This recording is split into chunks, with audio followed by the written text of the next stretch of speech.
John Lennon, the man who changed the world, with just 3 chords.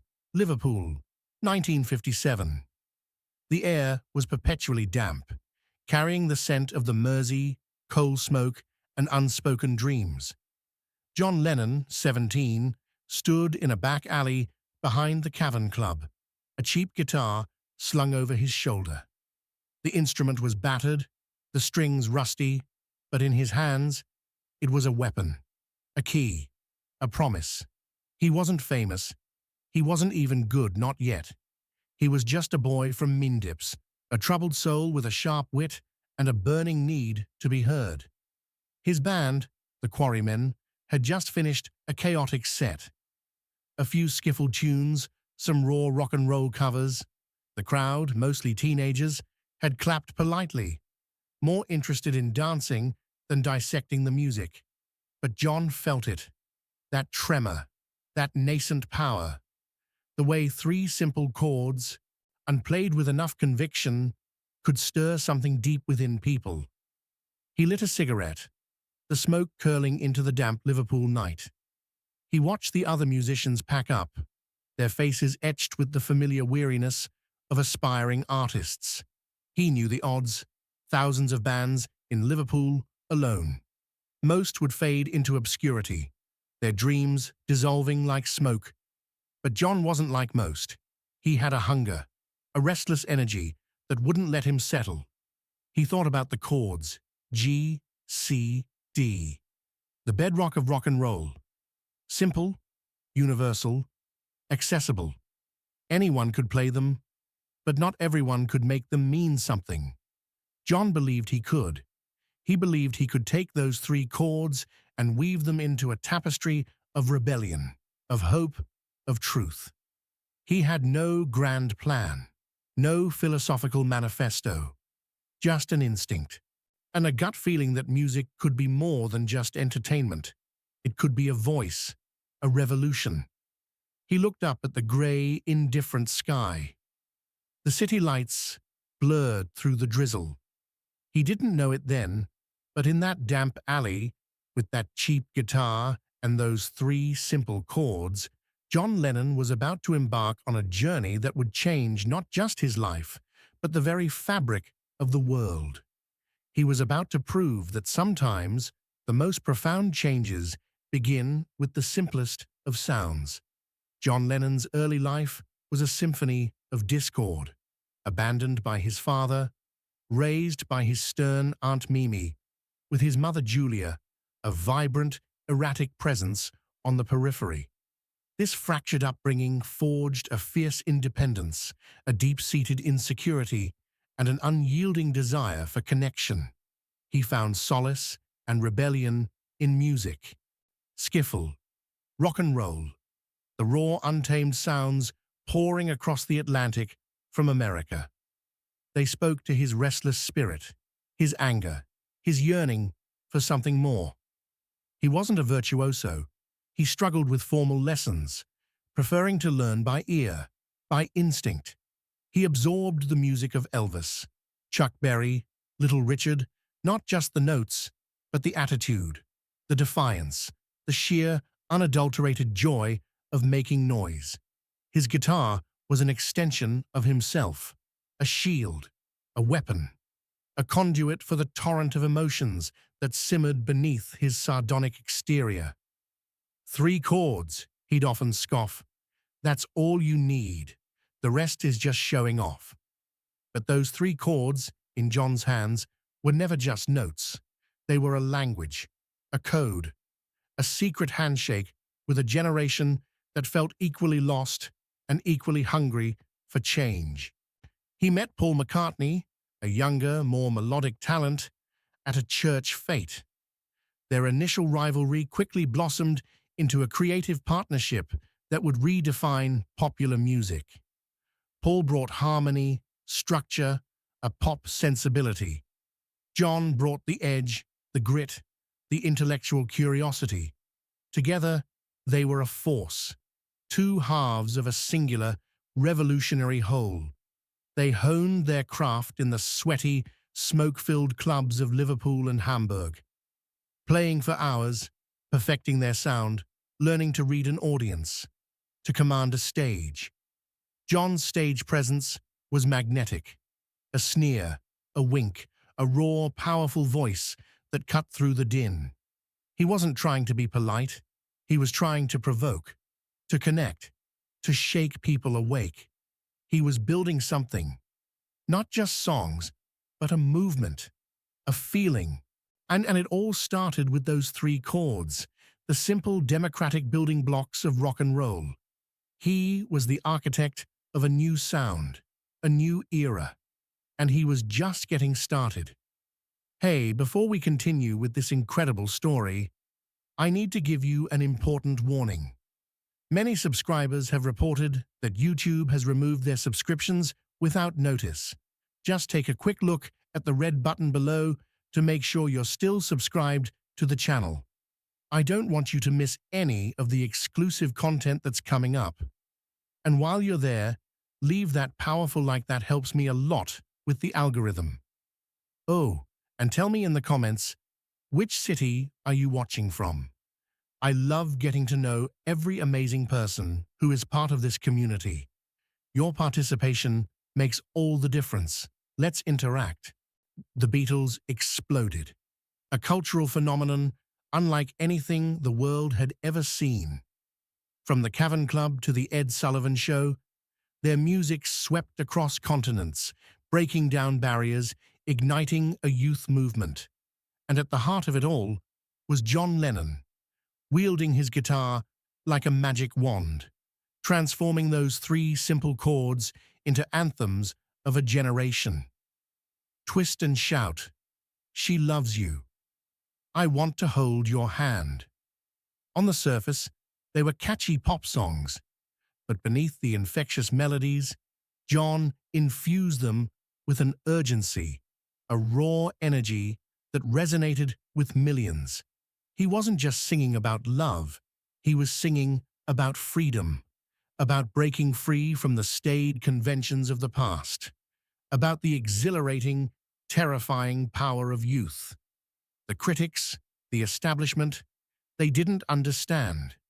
They dismissed it as noise, as a passing fad. But the kids understood. They heard the rebellion in the riffs, the promise in the harmonies. They saw themselves reflected in John's defiant gaze, in his refusal to conform.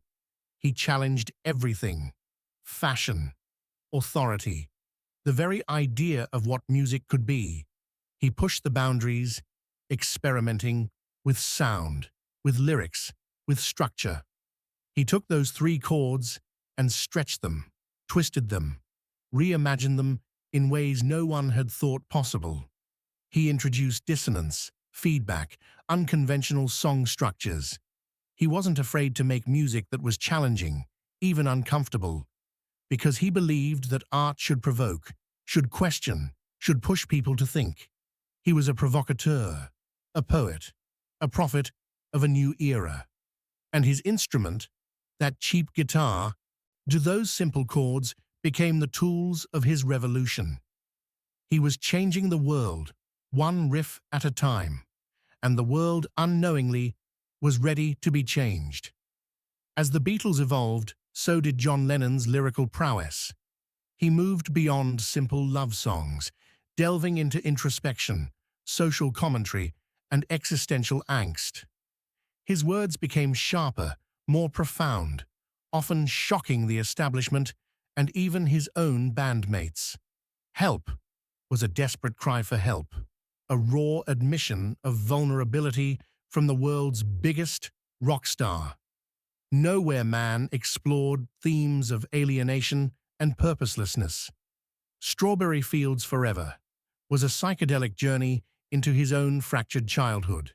He wasn't afraid to be honest, even brutally so. He laid bare his insecurities, his fears, his anger. He used his lyrics as a form of therapy, a way to process the immense pressure of fame and the lingering wounds of his past. His words resonated with a generation grappling with similar feelings. He gave voice to their anxieties, their hopes, their disillusionment. He made them feel less alone.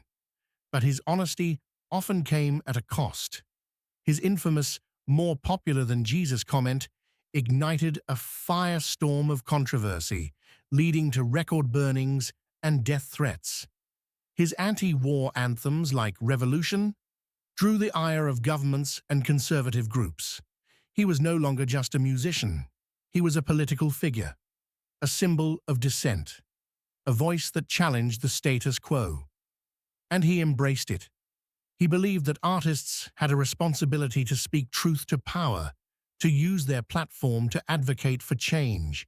He used his lyrics to question war, to champion peace, and to imagine a world without borders or divisions. He challenged his listeners to think, to question, to imagine a better future. He was a man of contradictions, a cynical idealist, a vulnerable rebel. But through it all, his message remained clear.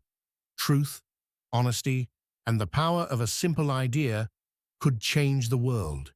And he delivered that message, not with complex philosophical treatises, but with the raw, visceral power of rock and roll, built on the foundation of those three chords.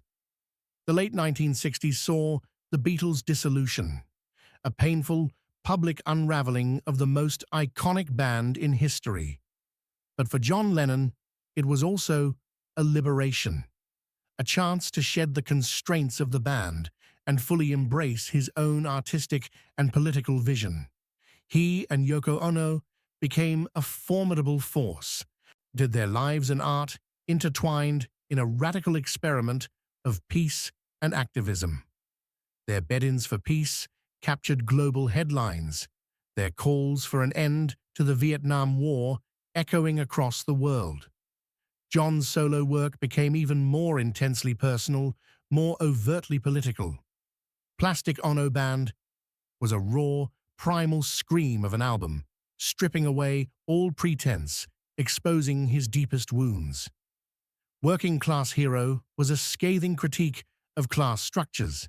Imagine became his enduring anthem, a simple yet profound vision of a world united in peace. He was no longer hiding behind the collective identity of the Beatles. He was John Lennon, unvarnished, uncompromising, unafraid to speak his mind. But this outspokenness came with a heavy price. He became a target. The U.S. government, under President Nixon, he launched a relentless campaign to deport him, viewing his activism as a threat to national security. He fought back, using his fame, his legal team, and his unwavering conviction. He transformed his personal struggle into a public battle for free speech, for the right to dissent. He was a man under siege, but he refused to be silenced. He continued to write, to record, to speak out, even as the shadow of deportation loomed large. He was living his philosophy, using his voice, his art, his very existence as a form of protest. He had started with 3 chords and a dream in a Liverpool alley. Now, he was a global icon, a political lightning rod, a man who had dared to imagine a world transformed. And he was still fighting, still believing, still singing his truth against all odds. The 1970s brought a period of quiet for John Lennon. After years of relentless activism and legal battles, he retreated from the public eye, dedicating himself to raising his son, Sean. It was a period of domesticity, of finding peace in the everyday. He baked bread. He raised Sean. He rediscovered the simple joys of life, far from the glare of fame and the demands of activism. But the silence was never truly silent. The echoes of his voice, his music, his message continued to reverberate across the globe. His songs became anthems for new generations, their messages of peace, love, and rebellion as relevant as ever. Imagine was sung at protests, at vigils, at moments of collective hope and despair. He had changed the world, not just with his music, but with his courage, his honesty, his unwavering belief in the power of human connection. When he had shown that art could be a catalyst for change, that a simple song could ignite a movement, that a single voice, raised in defiance, could challenge the most powerful institutions. He had started with 3 chords, a battered guitar, and a restless spirit. He had built an empire of sound, a legacy of ideas. And even in his quiet years, the ripple effect of his work continued to spread, touching lives, inspiring dreams, challenging the status quo. He was a man who had dared to imagine a better world, and he had spent his life trying to make that imagination a reality. He had faced the darkness of his past, the pressures of fame, the wrath of governments, and he had emerged, not unscathed, but unbroken. He was a testament to the enduring power of art, of truth, of the human spirit. And the world, though it didn't always realize it, was forever changed by the man who had started with just 3 chords. New York City, December 8th, 1980. The world stopped. John Lennon, the man who had changed the world with just 3 chords, was silenced. His death was a brutal, senseless act that plunged millions into grief. It felt like the end of an era, the extinguishing of a vital light.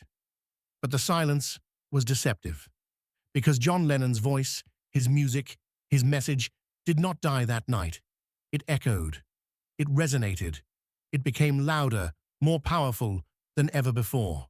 His songs became hymns for a wounded world. Imagine, played on repeat, a collective prayer for the peace he had championed. His calls for love, for unity, for understanding took on a new, urgent significance. He had shown us that music was more than just entertainment. It was a weapon for change, a balm for the soul, a bridge between divides. He had started with 3 chords, a simple, accessible language, and he had used that language to speak to the deepest parts of the human experience, to challenge, to comfort, to inspire. His legacy is not just in the millions of records sold or the countless awards won. It's in the way he taught us to question authority, to imagine a better world, to believe in the power of our own voices. He was a man of contradictions, of flaws, of immense talent and profound humanity. He was the rebel who sang about peace, the cynic who believed in love, the working-class hero who became a global icon. He changed the world with just 3 chords. But more than that, he changed our understanding of what those chords and what a single human voice could truly achieve.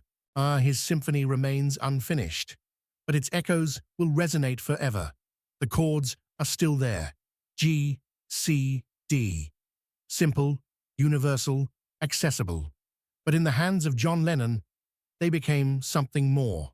A revolution, a whisper of hope, a promise that even the simplest sound can change the world. And the world, forever changed, still listens. The end. If this story about the power of music, the courage of a rebel, and the enduring legacy of a man who dared to imagine a better world moved you, subscribe, and hit that like button. Share this with someone who needs to hear that even the simplest tools can create the most profound change.